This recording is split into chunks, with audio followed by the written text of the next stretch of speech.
Great. Good morning, everyone. Everyone. I think we have a little bit of an echo. We're going to Echo manage that. that. Thanks very much. So good morning again. Welcome.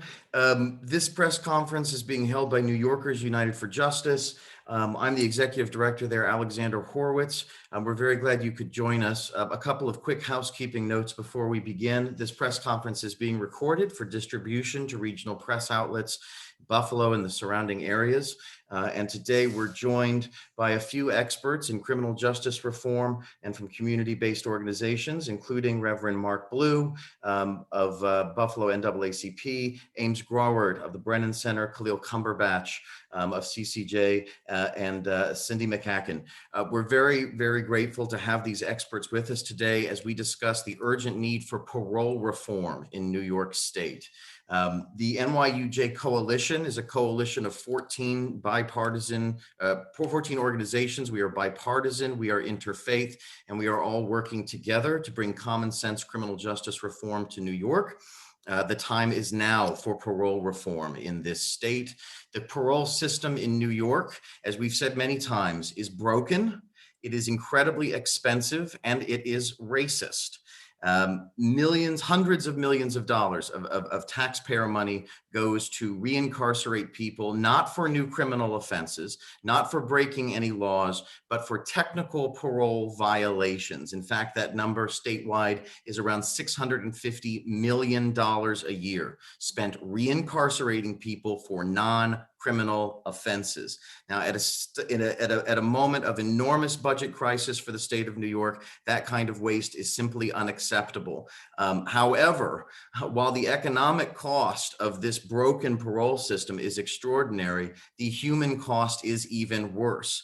This system targets Black and brown New Yorkers for reincarceration at rates that far outpace what's experienced by white New Yorkers. In fact, in general, Black New Yorkers are 7 times as likely to be on community supervision as white New Yorkers. They are 5 times more likely to be incarcerated after being found to have committed a technical violation of their parole. And they are 12 times more likely to be in jail while they await a decision about whether a suspected technical violation has actually occurred. Parole is supposed to be a system by which people are returned to their communities in a way that protects them, protects their communities, and protects public safety. It is anything but. Parole in New York has become a reincarceration machine that unfairly targets Black and brown New Yorkers, full stop. I mentioned that there are some enormous costs associated with this system statewide. One of the things that NYUJ has done as part of its 7-figure campaign, public education campaign to advance parole reform in New York State is we have examined existing data that goes county by county and done some analysis to provide real costs for local taxpayers of technical parole violations and related incarceration. I'm going to give those numbers to you now. And then we'll move on to our other speakers to get their insights on this system and its consequences. The Erie County Jail spends $4.3 million a year incarcerating individuals on suspected technical parole violations. Again, that's $4.3 million a year solely at the Erie County Jail and solely on technical parole violations. Likewise, the Erie County Correctional Facility spends $5.7 million a year on incarcerations related to technical parole violations. In those 2 Erie County facilities, that is a total of $10 million each year. When we add in surrounding counties like Niagara, Cattaraugus, and Chautauqua, that's another $2 million a year of taxpayer money spent on needless incarceration of Black and brown New Yorkers. $12 million a year total. In fact, in Erie County, about 7 cents of every dollar sent to the government by taxpayers is used for the purposes of incarceration. Now, the moral costs of this are incalculable, but as we've just demonstrated, the fiscal impact is readily calculable. And that's only one side of the cost to communities. These are, of course, monies that could be used to improve healthcare, to improve childcare, to improve elder care, to improve job training programs. Instead, it's being wasted on needless incarceration, not to mention all of the lost wages and economic contributions that people could make if they weren't sitting in a prison cell. And we'll hear more about that shortly. Right now, I'd like to introduce one of our panelists, Reverend Mark Blue of the NAACP Buffalo chapter, who has some thoughts about the parole system and its impact on the community. Reverend Blue. Thank you. Thank you for allowing me to be a part of this panel discussion. When we look at parole, parole is supposed to be a help to not only those who have been incarcerated, but to their families as well. There needs to be an opportunity for the family structure to be rekindled and revitalized. One of the things that's been happening is that those who are on parole, because of small infractions or even made up infractions, it again tears apart the fabric of the family. First off, a lot of people may be in those particular situations because of extenuating circumstances. What do I mean? Uh, they have been on drugs, so they're trying to get rehabilitated for that. Those small type of offenses, people are being now persecuted and ridiculed versus that of our white counterparts. One of the things that I want to share with you is that when it comes down to parole approvals in New York, 41% of white applicants will get parole versus 34% of Black applicants and 33% of Hispanic applicants. So there's a very, very great disproportionate figure when we talk about individuals being put on parole because of their skin color. This justice system that we have is racist and it has race overtones and is biased because of that already. Because of the color of our skin, we're more likely to be incarcerated and less likely to be on parole because of that. So the fabric of the American family and even the dream of an American family has been obliterated because of these injustices. The New York State NAACP, our president Hazel Dukes, is behind this initiative for parole reform, and so are we as every branch of the New York NAACP. We believe that this can be the catalyst to help bring families and people back together so they don't go back into prison. We need more help out here than in the prison system. It's supposed to be an opportunity for people to be re-energized and have a skill or something to bring out when they come out. But what happens is they're in there, they're confined, they're punished, they have no opportunity for growth, for education. And then when they get out, we're not giving them that educational helps to get them where they should be. So it's very important that we have parole reform to make sure that the recidivism rate doesn't increase. We need families to come back together. Can you imagine a Black child with their father or their mother being incarcerated and all they're doing is seeing them through a panel of glass or steel? And when they come out, they're so happy to embrace their family and they're so happy to get back into a semi-normal family structure because of the things that have been broken from childhood. What we're doing, if we don't have parole reform, we're creating another level of incarceration. We need to make sure that we have parole reform to better America. We are all American citizens. Although slavery has been a part of the fabric and racism has been a part of the fabric, we now have an opportunity to correct that by having parole reform and bringing families back together again. So thank you for allowing me to make these comments. Reverend Blue, thank you so much for those comments and for your perspective and for the perspective of the NAACP. A note, something so important that the Reverend just said about New York's recidivism rate. New York's recidivism rate is often used as a justification for more aggressive criminal justice policies that focus on incarceration. That in itself is misleading. The recidivism rate in New York is largely comprised of technical violations and people returning for technical violations. This makes the argument that the recidivism rate justifies harsher policies to be a tautology. It is self-fulfilling and it is completely disingenuous. If we get these reforms passed, New York's recidivism rate will drop, full stop. I'd like to turn this over to Ames Gwawert now of the Brennan Center for Justice. Ames? Hi, yeah, thanks so much for having me. It's a pleasure to be here. So I think the Reverend hit on something very important that people can return from prison and start to put their families back together again, start to put their lives back together again, start to put their economic well-being and their future careers back together again, only to have it unnecessarily interrupted by the process of parole reincarcerations. There's some research that my colleagues and I at the Brennan Center produced that actually puts a dollar value on that. So according to research we performed at the national level, um, time spent in prison reduces someone's earnings by around 50% relative to someone who is very similar to them but hasn't been to prison. A conviction has a sort of similar effect. Even a misdemeanor conviction can reduce annual earnings by around 16%. But to go back to prison, that reduction in earnings over the course of a lifetime translates to as much as $500,000 per person. So significant reduction in annual and lifetime earning capacity, helping set up cycles of poverty and reincarceration intergenerationally as well. We suspect one mechanism for that is, and one reason that people earn less after release from prison is precisely what we've been talking about, that the process of reentry, returning from prison is extremely difficult. It's difficult to put your life back together. It's difficult to find a job, especially with all the barriers to finding a job like criminal background checks, et cetera, et cetera, et cetera. And I don't think and what we're finding is we don't think the parole system helps that.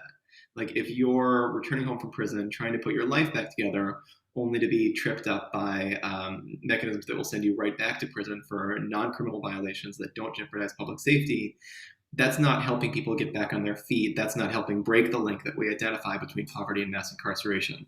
Instead, it's ensuring that that link remains strong. That's the exact opposite of what we need to be doing. We need to be building stronger and healthier communities for New York State for the long term.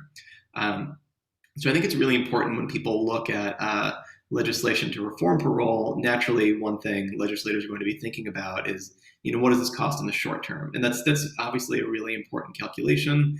It's something I know every lawmaker is going to be considering as they look to close the budget shortfall in New York State. But that's not the only calculation. And by the way, I do think if you look at potential savings from parole reform, I think there are considerable short-term savings based on reductions in reincarceration. But legislators should also be looking at the long-term well-being of the state. If what Brennan Center research shows is that earning reductions related to time in prison cost the state around $1.9 billion annually.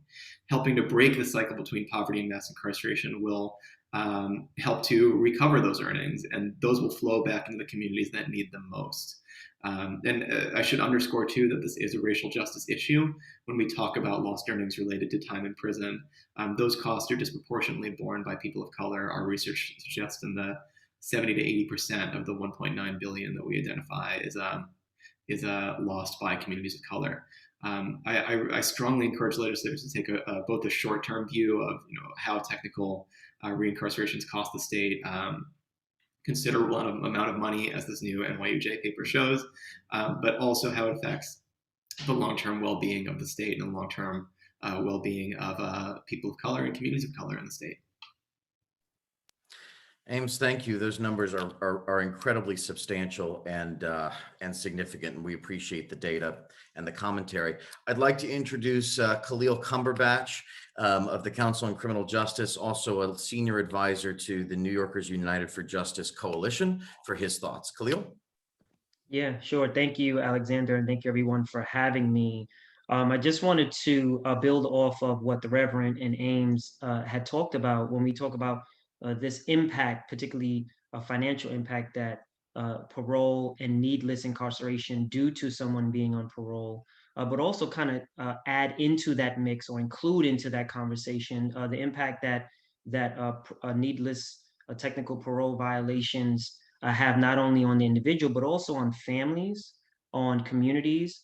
We all know that majority of people who are incarcerated have some form of a family member or a loved one or significant other. And all too often, when that person is released and that person starts to get their feet under them, they start to complete a reentry plan, they start to abide by the laws and the rules and the regulations of being on community supervision, aka parole. And then one little mishap happens, one little small violation of one of the hundreds of thousands of rules that exist when a person is on parole. Not only is that person brought back into the system, but their family is brought back into the system as well, particularly significant others. We know that women, and all too often women of color, bear the brunt financially, but also bear the brunt in other ways when a loved one, particularly a male, is incarcerated. On the flip side of that, when we see women who are incarcerated, all too often there are children that are involved, and that process of being released is an emotional one for family members, particularly children. And once you have a parent back in the household for a month, two, a year, or three, and next thing you know, a needless technical parole violation happens, that person is brought back into the system. There are all types of emotional issues that come up when we are dragging the person and by extension the family back into the system. So I think it's important to kind of harp down on that, but also it's important to talk about how those technical violations impact community. We have formerly incarcerated people who come home, have learned from their incarceration, have gained skills and knowledge from that incarceration, and they use those skills and knowledge and their time to try to rebuild their community, try to do mentoring programs. They try to get involved with youth and other at-risk populations in their communities. And there are a ton of folks who are on community supervision who are doing important and vital work in their communities. And again, if you remove that individual for a technical parole violation, the community is at a loss. I can't tell you how many times in my journey of being formally incarcerated, served 6.5 years in New York State prison system, of being on parole, I served 2.5 years on community supervision, AKA parole.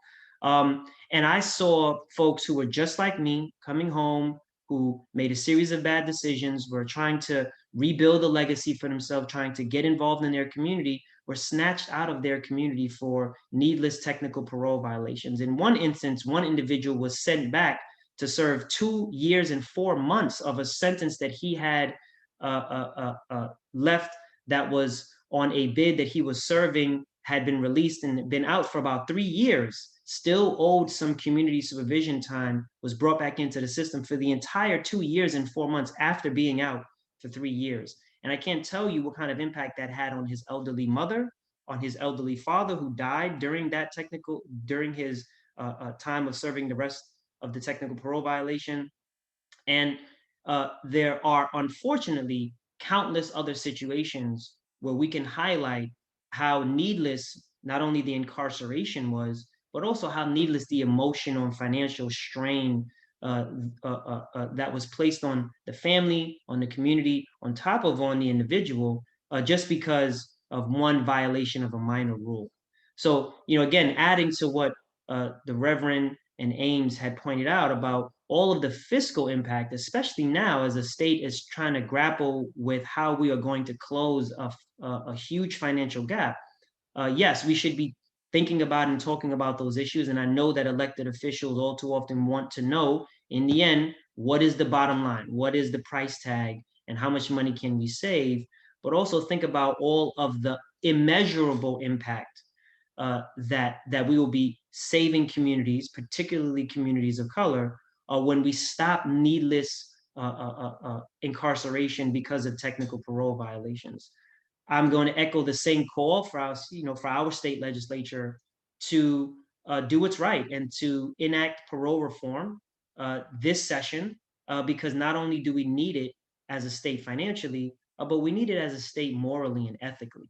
We need to believe as New Yorkers that we have a criminal justice system, and by extension, a parole and community supervision system that is actually fair, just, and equitable, and does not waste our precious taxpayer dollars on needless incarceration, especially for people who are not a risk to public safety and who really are trying to do the best that they can with limited tools that they have. So thank you again, Alexander and NYUJ for having me. And thank you for letting me talk about how important the personal impact is on technical parole violations. Oh, Khalil, I mean, your words are so powerful on this because it underlines exactly the real cruel irony of New York's parole system. The idea that all state taxpayers have been made sort of complicit in funding this machinery, and aren't experiencing the impact in a similar way or uniformly way across communities is what makes this system so pernicious and why it has to be reformed right away. So thank you for highlighting that. It's a pleasure to introduce next Cindy McCacken, the CEO of Peace Prince of Western New York, for her thoughts. Cindy. Thank you so much. And thank you to those that spoke before me. And, Khalil, you are spot on, right? The discretionary nature by which our parole system operates makes it very difficult for one to find success or be able to operate in a space where they can embrace the opportunities available, because no two individuals experience parole the same way. It is incredibly discretionary in nature. And so it yields the very high, violation rate that we experience here in Erie County, as well as a state, right? It's estimated that there's like 1 in 37, I think is the number of individuals are going to be under community supervision nationally, right? That's what we're dealing with right now. This is certainly an issue. And here in Erie County, I can tell you in 2020, there was a cumulative over 37,000 days of jail time for the parole violators, for the technical violators in Erie County in 2020 during a pandemic. The 2020 numbers are 100 days on average for you to go through your hearing. And what we learned is that in some cases, it results in a revoke and restore, which we didn't even mention, but I saw during COVID, right, happening on a local level at an exponential rate. And so if you are removing somebody from their family, from their community, from their job, from their home, and placing them in jail for 100 days, because you have the discretionary authority to do so, and then we find out you don't have enough to hold them, and you let them back out, you have disrupted their opportunities for growth, for success, for maintaining their lifestyle in the community. And that's a very real issue that we contend with here locally every day.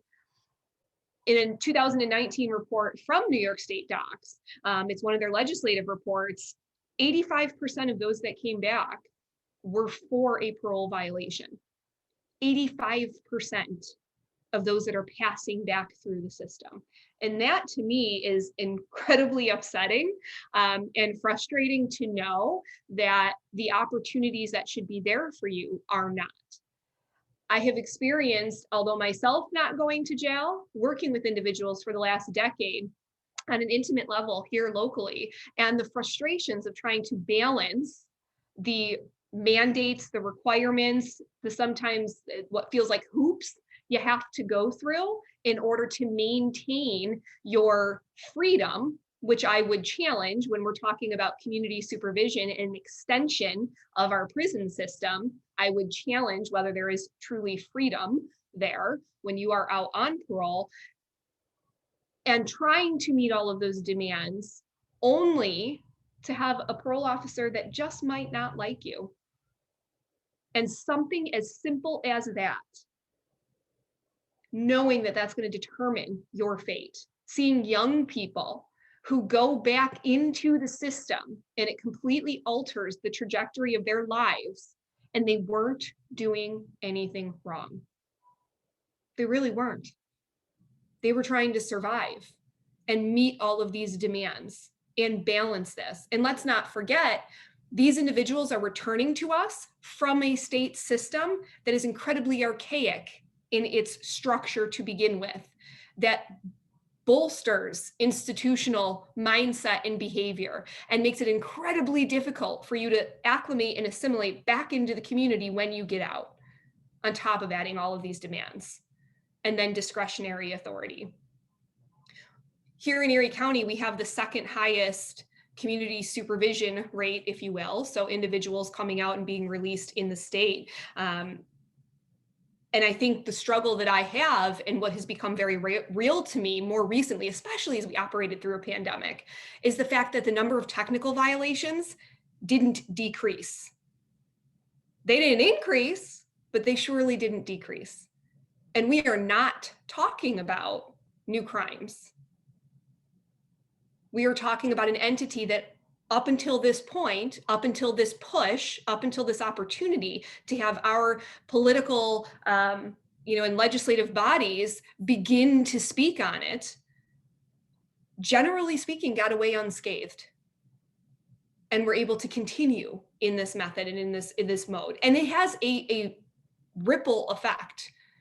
Right now, the statistic is if you're born into this world as a Black or brown boy or baby, right? 1 in 3 chance that you're going to go to jail or prison in your lifetime. And all you did was be born into this world. And that's the statistic we're contending with today. That's a problem. Not to mention the majority of those that are incarcerated right now or have been through the system are fathers and mothers.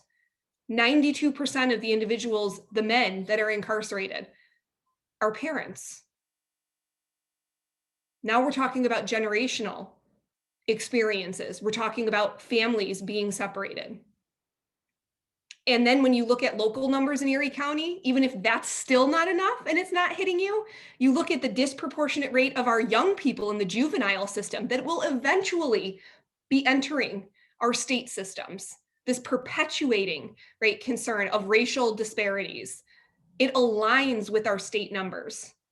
You once again have a small number of individuals that identify, or a smaller number, as Black or brown, but make up well more than 50% of those in our youth detention centers, as well as our state prisons.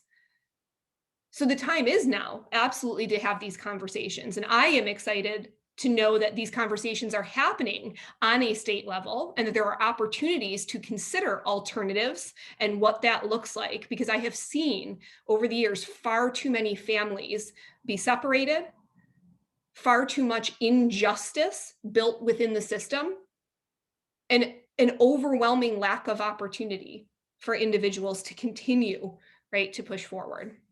So I thank you guys for offering me the opportunity to be here today and to share a little bit about that. But boy, do we have not just opportunity in Erie County, but opportunity in the state to enact some change. So thank you. Cindy, thank you so much for putting that into perspective.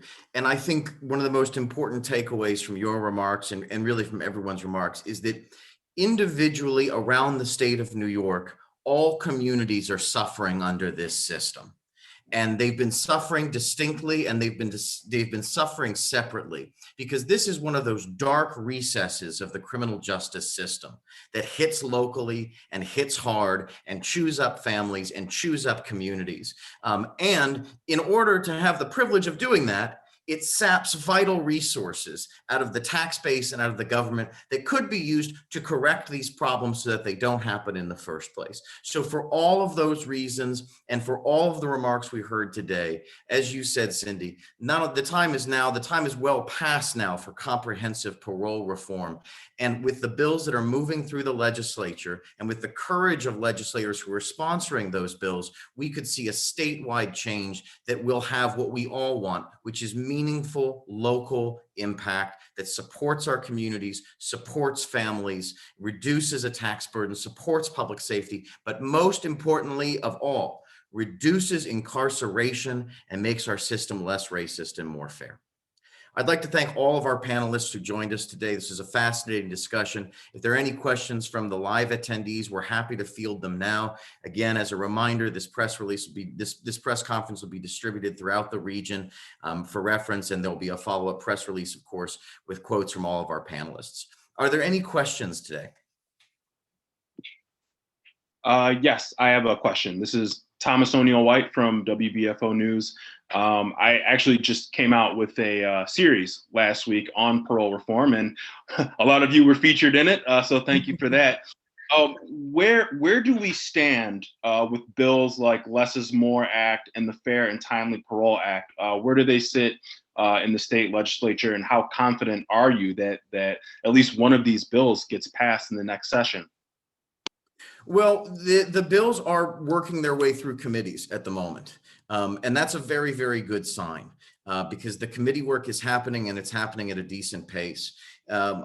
We are very confident that, again, if the will is preserved in the legislature to pass meaningful parole reform, that we could get multiple bills done this session. I think that it's also important to note that the composition of the legislature has changed from previous years, such that it is no longer sort of a de facto mandate that any major changes have to happen in the budget. We feel very strongly that parole reform should be part of the New York State budget package because it is, after all, a budget issue as well as a CJ issue, as well as a moral issue.